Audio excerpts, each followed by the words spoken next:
ساتھیوں، 31 جنوری تک دہلی سرحد پر دہلی کے بارڈر علاقے میں نیٹ سروس مکمل طور پر بند رہے گی۔ وزارت داخلہ سے جاری حکم نامے کے مطابق غازی پور، ٹیکری بارڈر اور اسی طرح سنگھو بارڈر، ان تینوں علاقوں میں نیٹ سروس مکمل طور پر بند رہے گی۔ وزارت داخلہ سے جاری آدیش میں کہا گیا ہے کہ یہ حکم نامہ 31 جنوری تک لاگو رہے گا، اور یہ قدم اس لیے اٹھایا گیا ہے، ایک طرف تو کسانوں کا معاملہ ہے کہ وہاں لوگ افواہ پھیلا رہے ہیں، اور دوسری طرف اسرائیلی ایمبیسی کے آس پاس کے علاقے میں دھماکہ ہوا ہے۔ ان دونوں وجوہات کو لے کر وزارت داخلہ نے اس مطلب کا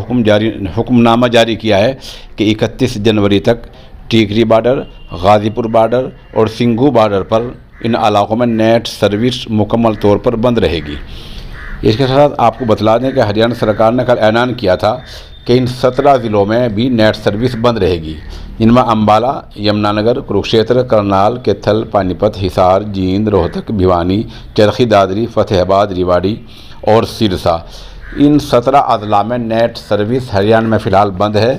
اور تا حکم ثانی اگلے آرڈر تک بند رہے گی۔